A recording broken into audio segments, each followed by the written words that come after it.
각 성에서 모세를 전하는 자가 있어 안식일마다 회당에서 그 글을 읽음이라 하더라. 아멘. 사도행전 15장 12절부터 21절까지 본문입니다. 선지자들의 말씀이 이와 일치하도다. 선지자들의 말씀이 이와 일치하도다 라는 말씀의 제목입니다. 사도행전은 하나님의 일을 목격한 증인들이 보고하는 내용들로 채워져 있습니다. 그들이 목격한 내용은 성경의 말씀이 이와 일치한다라는 보고였습니다. 15절에 나와 있습니다. 15절 말씀, 선지자들의 말씀이 이와 일치하도다 기록된 바. 자, 이렇게 기록을 하고 있죠. 성령이 우리 가운데 임재하시면, 성령이 함께 하시면 어떤 일이 우리 가운데 일어나는지를 보여주는 장면이기도 합니다. 성령이 임하시면 무슨 일이 일어났느냐? 하나님이 하시는 일을 우리가 감각할 수 있다는 거죠. 깨닫고 보고 알아차리고 지각할 수 있다는 것입니다. 예전에 이 기시감이라는 단어 한번 우리 소개해드린 적이 있는데요. 기시감, 어디서 본 듯한 장면, 이건 이제 보통 데자뷰라는 말로 많이 사용하죠.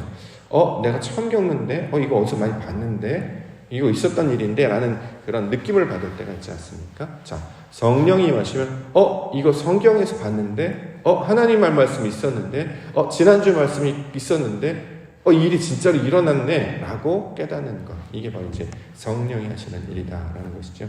자, 성령이 우리 가운데 일어나면 우리가 이제 상황을 인식하게 됩니다. 이전에는 그냥 흘러가는 일인 줄 알았어요. 그런데 상황을 분명히 인식하게 되고, 그 인식 가운데 말씀이 떠올리게 되는 거죠. 이게 바로 성경에서 있는 거랑 똑같은 일이네. 이게 바로 하나님이 말씀하신 그 일이 이루어진다는 그 내용이구나 라고 가르쳐주는 것, 이게 바로 성령께서 하시는 일입니다. 이걸 이제 현대인들의 말로 이제 번역하면 이걸 이제 보통 분별력이다, 통찰력이다 이렇게 말하기도 하죠. 분별력, 깨달아 아는 것, 하나님의 일로 알게 되는 것, 통찰력, 이게 바로 그 말씀에서 말하는 그 일이 일어난다는 것이 바로 이런 뜻이구나 라는 것을 알아차리는 것, 이것은 이제 보통 분별력, 통찰력이다 이렇게 이야기하는 것이죠. 우리 가운데 성령의 임재가 필요한 이유가 바로 이것 때문입니다. 매주마다 말씀을 들어요. 매주마다 말씀을 듣기도 하고. 근데 중요한 것은 사도행전의 목적은 우리들로 증인이 되게 하신단 말이죠. 하나님의 일을 보게 하신다라는 거예요. 이 일이 바로 하나님이 하시는구나. 근데 그 하나님의 일은 어디엔가 누구라도 말할 수 있는 이 사람도 말하고 저 사람도 말하고 막 여러 가지 말을 하는 게 아니라 딱 성경 안에 나와 있는 내용을 우리 가운데 가르쳐주고 그걸 알게 하신다라는 것입니다. 그래서 우리 말씀이, 우리 기독교의 성경이 바로 진리가 되는 것에 있는 것이고, 이것이 우리 기준이 되기 때문에 여기서 벗어나지 않도록, 자기가 의미대로 자기 마음대로 해석하지 않도록 이것을 우리 가운데 기준으로 또 표준으로 가르쳐 주시는 것이죠. 성령의 임함으로 말미암아 삶 가운데 나타나는 모든 일, 이게 바로 하나님이 말씀하셨던 그 내용이구나, 우리에게 주셨던 옥토가 되게 하신다는 게 이런 것이구나, 말씀의 사람이 된다, 하나님의 사람이 된다는 게 바로 이런 것이구나. 자, 이런 것들을 깨달아 알게 되므로 마침내 선지자들의 말씀이 이와 일치하도다 라고 지금 오늘 고백하고 증언했던 이 모습처럼 이 말씀들을 세상 가운데 증거하며 고백하는 우리 믿음의 성도님들, 교회를 살아가는 은혜의 백성들 되시기를 주의 이름으로 축원합니다. 자, 성령이 하시는 일들을 우리가 계속해서 사도행전을 통해서 살펴보고 있는데요. 이제 가장 먼저 우리 가운데 주시는 특징은 말이 들린다는 거죠. 말을 알아듣는 것. 12절에 나와 있습니다. 12절. 온 무리가 가만히 있어 바나바와 바울이 하나님께서 자기들로 말미암아 이방인 중에서 행하신 표적과 기사에 관하여 말하는 것을 듣더니, 여기서 이제 듣는다라고 하는 것, 성경에서 신학에서 가장 중요한 태도요 내용 아니겠습니까?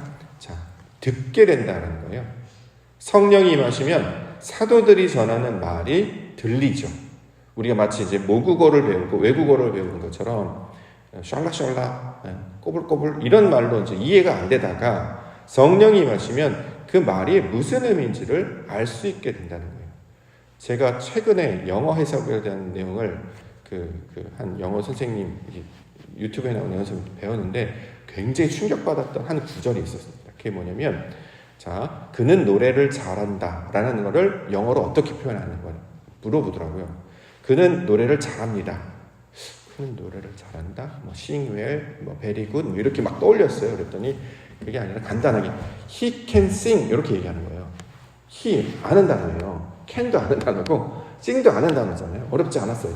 그는 노래한다, 할 수 있다, 노래를. 근데 노래를 잘한다는 것이 간단합니다. he can sing이라고 표현한다. 근데 몰랐던 단어가 아니라 아는 단어인데 그걸 일상 가운데 적용하러 쓸 기회가 없거나 그것이 그런 의미를 가지고 있는지 몰랐어요. 그런데 노래를 잘한다고 할 때 he can sing이라고 한다. 이렇게 표현하는 걸 보고 이거 중학교 때부터 가장 먼저 외웠던 he, his, him, his, she, her, hers, do, can 이거 가장 기본적인 단어인데 이렇게 간단한 문장이 그런 깊은 뜻을 가지고 있음을 요즘에 알았어요. 저는. 와, 이렇게 쉬운 거를. 왜냐하면 단어를 알아도 이게 어떤 용례로 쓰는지 어떤 의미를 가지고 있는지 깊이 있게 우리가 이해를 하지 못하니까 그렇게 표현을 못한단 말이죠. 성경도 마찬가지죠. 말씀을 매주 들어요. 태초에 하나님의 천지를 창조하셨다라는 말씀으로부터 거의 반복적으로 매일 듣습니다. 그럼에도 불구하고 막 감동적이거나 그런가? 이렇게 막연하게 느껴진다는 거죠. 왜냐하면 그 말에 나타나는 의미와 의도를 잘 알아채지 못하고 그게 우리 실상 가운데 어떻게 적용되는지를 우리가 이제 소위 말하는 그 연결시키지는 잘 모르기 때문에. 그런데 성령이 우리 가운데 임재하시면 이것들이 연결되고 깨달아 알게 되고 이게 바로 이런 뜻이구나 라는 것을 우리 가운데 가르쳐 준다는 거죠. 제자들이 예수님으로부터 말씀을 배울 때 그들의 반응은 어렵다였어요. 그죠? 요한복음 6장 60절에 제자 중 여럿이 듣고 말하되 이 말씀은 어렵도다. 누가 들을 수 있느냐 한데 말씀이 어려웠어요. 왜 그러냐면 비유였기 때문이죠. 천국은 이와 같다. 씨 뿌리는 자의 비유는 이와 같다. 이렇게 얘기를 하는데 들리는 거는 들려요. 근데 이게 무슨 뜻인지를 모르니까 어렵네 이렇게 느꼈단 말이죠. 그래서 예수님께서 항상 하신 것은 비유로 말씀하시고 그 의미가 무엇인지를 꼭 제자들에게 설명을 해주셨습니다.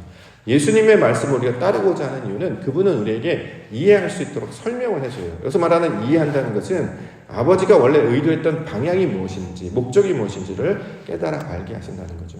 그러면 모든 말씀이 하나님의 선하신 의도와 연결이 되어 있고 우리 하나님은 좋으신 분이고 긍휼과 인자와 사랑이 많으신 분이기 때문에 우리에게 좋은 것 주시는 분이구나. 합력하여 선을 이루시는 분이구나 라는 전제를 알게 된단 말이죠. 그러면 성경에 낮도 창조하고 밤도 창조하였을 때 라고 할 때 예전에는 낮은 좋은 것 밤은 나쁜 것이라는 인식이 우리 가운데 있었는데 하나님은 선하신 분이시기 때문에 낮은 좋은 것 밤도 좋은 것이라고 이제 이해가 바뀐다는 거예요. 그래서 성경에 생명도 좋은 것, 심지어는 성경에 죽음도 좋은 것이었죠. 우린 죽음을 부정적으로 인식해서 죽기 싫어하는데 성경은 우리에게 자꾸 죽음을 강조합니다. 죽어야 된다. 영적 죽음에 관한 이야기를 반복적으로 하고 있는데 그게 무슨 의미인지 몰랐을 때는 이 땅의 말로 이해를 할 때는 이해가 안 되다가 하나님의 뜻으로 아버지의 마음으로 진리의 영으로 지혜의 영으로 이런 말씀을 들으니까 이해하게 된다라는 것이죠. 이처럼 성령이 우리 가운데 오시게 되면 하나님의 말씀을 깨달아 알게 되는 은혜를 알게 됩니다. 그 다음 어떤 태도로 바뀌느냐? 자꾸 듣게 돼요. 그래서 듣는 자의 태도가 된다는 거죠. 솔로몬도 하나님께 구했던 가장 큰 은사가 듣는 마음을 주시옵소서. 또 사무엘도 순종이 제사보다 낫다. 그렇죠? 듣는 것이 하나님의 말씀을 듣는 것이 제사를 드리는 것보다 훨씬 더 낫다. 이런 표현들을 성경에 계속 하잖아요. 그렇죠? 그렇기 때문에 우리에게 신앙에 있어서 듣는 태도라고 하는 것은 우리가 이제 말씀을 잘 듣는 선생님 말씀 잘 들어 엄마 말씀 잘 들어라는 그 태도도 있겠습니다만 그 의미가 무엇인지 우리 가운데 충분히 이해가 되어서 내가 그걸 몸으로 체득해 나아가는 그 과정. 자, 이것을 성령의 역사로 우리 가운데 말씀을 하고 있습니다. 그렇기 때문에 성령이 역사하는 분은 성령을 경험하시는 분은 듣기를 좋아해요. 말씀을 듣고 또 그 말씀 그대로 행하기를 좋아하고 자 이렇게 될 때 하나님의 영광을 보게 될 줄 믿습니다. 자 14절 말씀할까요? 하나님이 처음으로 이방인 중에서 자기 이름을 위하여 백성을 취하시려고 그들을 돌보시는 것을 시몬이 말하였다. 자, 지금 사도들이 보고한 내용이 뭐냐면 이방인들이 복음을 듣고 그들이 변화되었다라는 소식을 전하는 거예요. 유대인들의 상식에 의하면 왜 하나님이 이방인들에게 나아가서 복음을 전하게 하시지? 왜 이방인들에게 저런 혜택을 주시는 것인지 이해가 되지 않았습니다. 왜냐하면 율법에 따르면 이방인과 교제하지 말라고 했거든요. 하나님을 알지 못하는 자들과 교제하지 말라고 해서 이게 규칙이었고 율법이었습니다. 근데 왜 이방인들에게 나아가느냐? 의도를 보니까 본질을 보니까 그가 원래 하신 목적을 이해하게 되니까 왜 이방인들에게 나아갔는지를 알게 된다라는 것이죠. 자, 율법은 우리에게 무엇을 하지 말라고 주신 규칙, 규범이 아니었어요. 율법은 하나님은 사랑이시다라는 걸 가르쳐 주려고 했단 말이죠. 따라서 율법을 지키려고 하면 할수록 이게 잘 안 되는구나. 결국 하나님을 의지해야 되는구나를 알게 하셔서 우리 하나님 사랑이시구나. 그래서 그 사랑을 우리가 가지고 있으면 그 사랑이 흘러서 이웃에게도 나아가는 것이구나. 그래서 율법의 궁극적인 목적은 사랑을 가르쳐 주시려고, 하나님에 대한 사랑을 가르쳐 주시려고 했단 말이죠. 그러면 유대인들에게만 하나님이 아니라 이방인들에게도 하나님이심을 알게 되어서 그들에게 복음을 전하고 그들이 믿음을 가지고 구원 얻는 것이 당연하게 여겨진다라는 거죠. 자, 이것을 받아들이게 되는 거예요. 하나님이 하신 사역을 받아들이게 됐어요. 그가 이방인들에게 복음을 전하는 것이 그럴 수 있지. 하나님이 그것을 기뻐하시기 때문에. 원래 내가 알고 있는 율법인 이런 것이었는데 그런 의미로 주신 것이 아니었구나. 그걸 초월하는 하나님의 진리의 말씀을 우리가 받아들여야 되는구나 라는 것을 알게 됩니다라는 것입니다.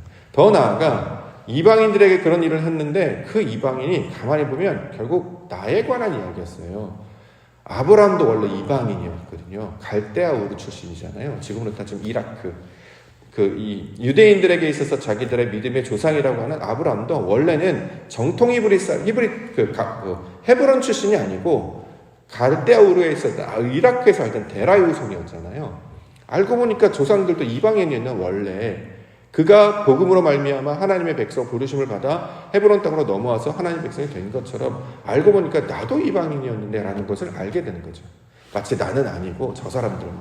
예를 들어서 이런 거죠.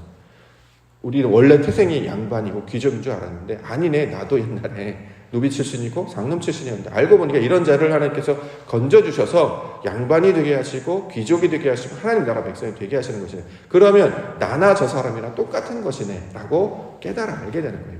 우린 항상 스스로 이걸 적용할 때 나는 아니고 나는 특별하고 나는 예외고 이렇게 늘 생각해 왔잖아요. 그런데 성령이 임하시게 되면 하나님께서 백성을 취하시는 그 이야기, 그 돌보시는 그 이야기가 그들에 관한 이야기가 아니라 결국 내 이야기였구나까지 연결해서 깨달아 알게 하신다라는 것입니다. 그러면 이게 바로 은혜고 이게 바로 기쁨의 소식 복음이었다라는 것을 알게 하신단 말이죠. 자, 이게 바로 성령이 하시는 일이다라는 것입니다. 16절부터 18절. 이후에 내가 돌아와서 다윗의 무너진 장막을 다시 지으며 또 그 허물이 허물어진 것을 다시 지어 일으키리니 이는 그 남은 사람들과 내 이름으로 일컬음을 받는 모든 이방인들로 주를 찾게 하려 함이라 하셨으니 즉 예로부터 이것을 알게 하시는 주의 말씀과 같으니라.